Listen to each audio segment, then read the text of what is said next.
दोस्तों नमस्कार, मेरा नाम है आलोक और आप देख रहे हैं AKJ एकेडमी। दोस्तों, अगर आपका सपना दिल्ली में शिक्षक बनने का है तो नोटिफिकेशंस आ चुके हैं DSSB के माध्यम से और इसमें ये भर्ती है। कुल 432 पदों पर भर्ती होनी है। तो वीडियो में पूरा कंप्लीट इन्फॉर्मेशन दूंगा। उसके पहले आपसे लोगों से रिक्वेस्ट रहेगा, आप लोग चैनल पर अगर नए हैं तो ये AKJ एकेडमी का ऐप है, आप जाकर के प्ले स्टोर से डाउनलोड कर सकते हैं। और ये AKJ एकेडमी का टेलीग्राम है, ठीक है, ये टेलीग्राम चैनल है, वहाँ पर जाकर के सर्च करेंगे, आएगा, इसको ज्वाइन कर लीजिएगा सो दैट कि आपको नोटिफिकेशंस वगैरह सब समय पर मिलते रहे, ठीक है। तो अगर मैं बात करूँ वीडियो की तो इसमें है क्या चीज़, ठीक है। अगर मैं बात करूँ, देखिए यहाँ पर मैं आता हूँ कंप्यूटर पे, ओके, देखिए मैंने खोल के रखा हुआ है, ठीक। तो अगर आप साफ साफ यहाँ अगर आपको दिख रहा होगा, आपको दिख ही रहा होगा, तो गवर्नमेंट ऑफ NCT यानी दिल्ली की बात कर रहा हूँ मैं, और गवर्नमेंट ऑफ NCT दिल्ली की बात हो रही है।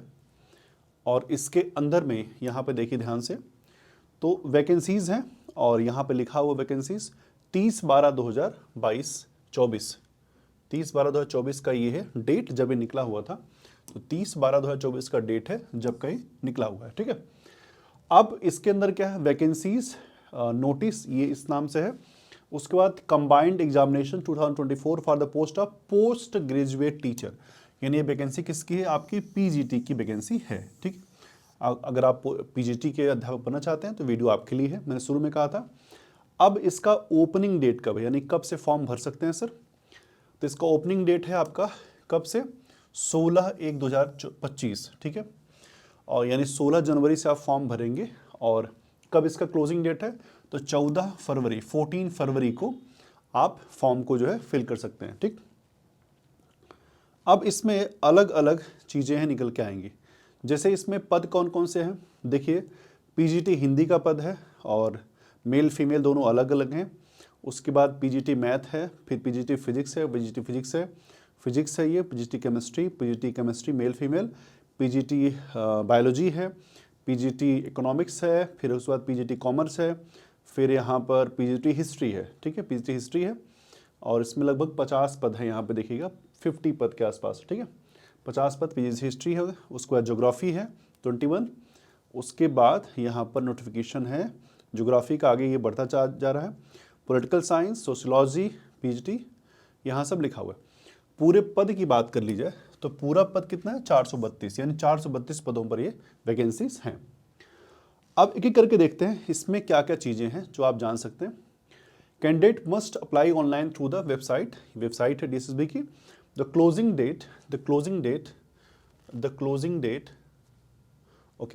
Closing date for submission for online application is up to 14/2, ये लिखा मैंने शुरू में बता दिया था। उसके बाद DSSB will conduct examination for making recruitment against the vacancies notified above the date of conduct of examination will be intimated in due course only through the website of the board. The application are advised to visit DSSB website to check the detailed advertisement and confirm their eligibility for the above vacancies based on the recruitment rules for the intended department, ठीक है। यानी ये website के through ही आप इसको notified किया गया है, आप वहीं जाके इसको चेक कर सकते हैं और कोई माध्यम नहीं है। अब इंपॉर्टेंट चीज़ क्या यहाँ पे है, देखिएगा कि only online application will be accepted, यानी जो है सिर्फ और सिर्फ ऑनलाइन जो है आप फॉर्म भर सकते हैं और कोई तरीका नहीं है। उसके बाद पोस्ट अगर आप भेजते हैं तो ये एक्सेप्ट नहीं किया जाएगा, ना इसके बीच में कोई बातचीत इनकी की जाएगी, ठीक है।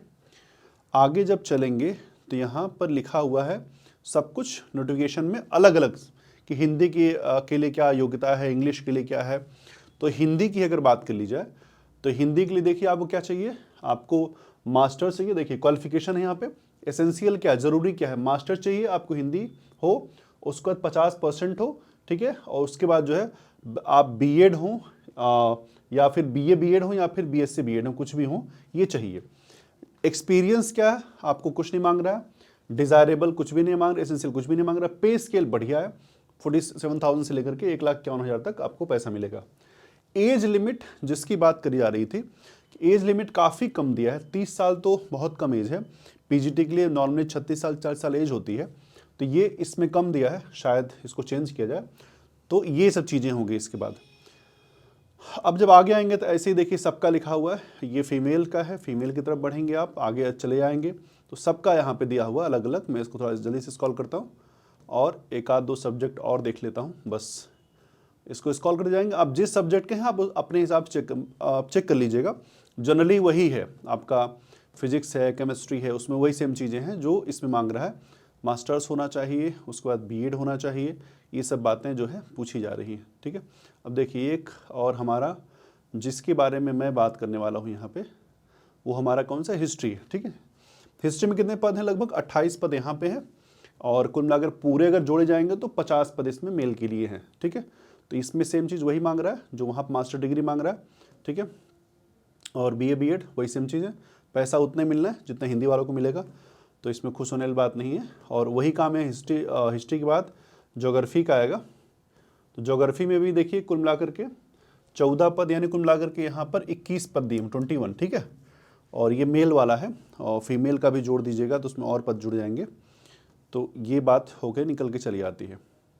अब इसमें जब आगे बढ़ेंगे तो कुछ और बातें निकल के आएंगी, उसके बारे में थोड़ा बात कर ली जाए, ठीक है। तो उसके बारे में क्या बात की जाए, पहले आ जाए कुछ जो चीज़ें हैं जो आप जान सकते हैं। थोड़ा सा पेज इसमें ज़्यादा दिया हुआ है, हाँ। The details of categories for the vacancies, ये देखिए कुछ कैटेगरीज के बारे में दिया हुआ है कि अगर आप ये सब हैं तो इसको पढ़ लीजिएगा। और उसके बाद देखिए एलिजिबिलिटी क्राइटेरिया क्या है। Candidate must be citizen of India होना चाहिए, candidate must be eligible in terms of age, education qualification, experience. तो भारतीय के नागरिक हो, आपका सब कुछ सही हो, एज जो भी ये मांगे उसके हिसाब से हो। उसको the education qualification, age, experience as stipulated, यानी आपको जो एज एक्सपीरियंस है उसमें आपको फ़ायदा दिया जाएगा, बट ये जैसे दिया जाता है। अब कैसे अप्लाई करेंगे, ये वेबसाइट है, इस जाकर के आप अप्लाई करेंगे। और एलिजिबल कैंडिडेट में apply online through the website from the 16 जनवरी से आप अप्लाई करेंगे, जिससे कि आप मतलब तो उसके बाद 14 फरवरी को लिंक डिसेबल हो जाएगी। The candidate must go through the instruction for the applying online carefully while, यहाँ भी कह रहा है कि भाई ध्यानपूर्वक काम करिएगा। The candidate must submit their application through the online mode, वही जो शुरू में बात हुई, सिर्फ ऑनलाइन ही फॉर्म भरना है।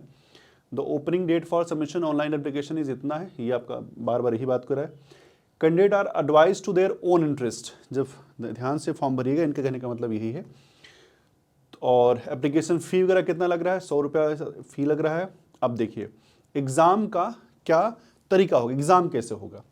तो देखिए एग्ज़ाम जो होगा 3 घंटे का होगा। कितने घंटे का होगा एग्ज़ाम, 3 घंटे का होगा, और 300 क्वेश्चन आएंगे, सारे के सारे MCQ रहेंगे। टोटल मार्क्स अभी बताया नहीं गया, फिर भी यहाँ पर आप टोटल जो है 300 कर सकते हैं, और तो 300 हो गया। अब जब आगे बढ़ेंगे अब जो 2 सेक्शन बनाया गया है, सेक्शन 1 बनाया गया है, सेक्शन 2। अब सेक्शन 1 क्या है, सेक्शन 1 में क्या है, MCQ जो होंगे वो 1 मार्क के होंगे, हर 1 मार्क के। मेंटल ये एबिलिटी है, रीजनिंग है, जनरल अवेयरनेस है, इंग्लिश है, हिंदी है, कंप्रीहेंशन जिसको इसमें ऐड होगा, न्यूमेरिकल एप्टीट्यूड है। ये पाँच सेगमेंट का ये हो गया सेक्शन ए। यानी इसमें कितने हो गए, इसमें 100 मार्क्स हो गए, 100 मार्क्स हो गए इसमें, और 20 मार्क्स हर एक सेक्शन के, यानी 100 मार्क्स हो गए। सेक्शन 2 आपका है सब्जेक्ट का, MCQ पूछ जाएंगे आपसे, और इसमें 200 क्वेश्चन होंगे 200 मार्क्स के, तो 300 मार्क्स हो गए। ये तरीका है। अब टायर 1 में आप जो है टायर 1 एक ही एग्जाम है। The question will be bilingual, Hindi English में क्वेश्चन आएगा। और DSSB के पास ये रिजर्व, मतलब ये राइट रिजर्व है कि वो आपका एग्जाम क्वालिफाई मतलब कराए या फिर ना कराए, ठीक है। The minimum qualification mark for written examination given in sub para, ये मिनिमम के लिए इसकी बात की हुई है, कितना चाहिए आपको। ये चीज़ आगे बढ़ते जाएंगे तो यहाँ पर है mode of selection, marks scored by candidate is computer based exam by using formula polished by DSSB। Number 10 इनका कोई फार्मूला है, उसके हिसाब से अपना करेंगे। उसके बाद मतलब आप जो नंबर पाए रहेंगे उस हिसाब से होगा कुल मिला करके। अब देखिए ये है 40%, यानी अगर आप जनरल कैटेगरी हैं तो 40% कम से कम पाना जरूरी है, OBC 35%, SC ST 30%, और एक्स सर्विस मैन उसको 5% का रिजर्वेशन दिया जाएगा। अब इसको आप आगे बढ़ाते चले जाएंगे तो यहाँ पर है candidate must excise at least 1 preferences for a post, यानी आपको प्रेफरेंस जो है देना पड़ेगा कौन से पोस्ट के लिए आप दे रहे हैं, नहीं तो फिर आपको दिक्कत हो सकती है। फिर इसको पढ़ते चले जाएंगे, आप इसको ध्यान से पढ़िएगा। There will be no waiting panel, आपके लिए कोई वेटिंग पैनल नहीं है कि आप एग्ज़ाम के हिसाब से कुछ चेंजेस होते हैं, तो ये सब चीज़ें हैं। और कैटेगरी ध्यान से भरिएगा क्योंकि बाद में कोई रिक्वेस्ट जो है इसके लिए चेंज करने के लिए नहीं आएगी, एक बार जो भर दिया आपने वही भर दिया।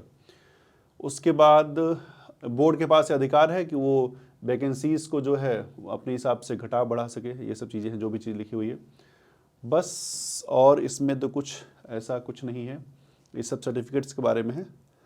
और यहाँ पर देखिए रिजर्वेशन के बारे में दिया हुआ, SC/ST के लिए 5%, OBC के लिए 3%, PWB जो हैं सब लोग उनके लिए अलग अलग टाइप का रिजर्वेशन है, इसको पढ़ लीजिएगा। तो यहाँ पर ये बात ख़त्म हो जाएगी। The cut off the date will be closing date of the application, और मतलब इस दिन से आप मतलब उसको फॉर्म नहीं भर पाएंगे। तो ये कुल मिलाकर के वो रिजर्वेशन के लिए है, समझौता उसका ड्राफ्ट वगैरह बनाने के लिए, उसके पहले बनवा लीजिएगा। तो ये चीज़ें हैं। और जनरल जो इंस्ट्रक्शंस है क्या है, ये the board makes the selection of candidate in according with the vacancy reported by the user department for race post. The board does not have any role in deciding the number of vacancies of any department. ये सब अपने बचने के लिए लिख देते हैं कि भाई हमारा इसमें कुछ नहीं, ऐसा कुछ नहीं है एज सच। और ये कॉमन चीज़ें हैं, इसको पढ़ सकते हैं। In case of any advertisement error in publication, तो final result will be prepared on the basis of the recommend rules on concern post DOPT guidelines. अगर कोई दिक्कत होती है, कोई एरर होता है, तो उसी गाइडलाइन के हिसाब से ये करेंगे। The board reserve the right to change और मेक, ये इनके पास राइट है, ये चेंज कर सकते हैं, एग्जाम की स्कीम बदल सकते हैं, कभी भी कुछ भी कर सकते हैं, सब इनके पास राइट है। और ये सब बातें इसमें लिखी गई हैं। और अगर आप आगे चलेंगे तो कुछ और बातें इसमें समझ में आ रही हैं। बोर्ड डिसीजन फाइनल होगा, काम ख़त्म, और डिसीजन फाइनल होगा। और यहाँ पर कुछ नीचे देखिए सब ये सब चीज़ें हैं, ये सब बस यहीं पर मेनली आपका जो नोटिफिकेशन है वो ख़त्म हो जाएगा। आप नीचे आएंगे तो भी इस टाइप कुछ बातें दी हुई हैं, 2-4 बातें होंगी, और यहाँ पर नोटिफिकेशन इसका ख़त्म हो जाएगा। बाकी इसको पढ़ लीजिएगा आप लोग। कुल मिलाकर के नोटिफिकेशन जो है आपको ध्यान से पढ़ना है, और आप ध्यान दीजिएगा कि आप जो है नोटिफिकेशन ध्यान से पढ़ें, क्योंकि नोटिफिकेशन बता तो दिया गया है, बट अब उसमें क्या, उसके अंदर में क्या मेन चीज़ है, उसमें क्या बदलना है, क्या जोड़ना है, और ये सब तो DSSP के पास रिजर्व है ही। बाकी आपको फॉर्म भरना है, आप रिस्पेक्टिव सब्जेक्ट जो भी आपका हो आप उससे फॉर्म भर सकते हैं। बाकी बस इतना ही है, और फिर हम लोग नेक्स्ट वीडियो में नेक्स्ट चीज़ों के बारे में बात करेंगे। तब तक के लिए थैंक यू वेरी मच।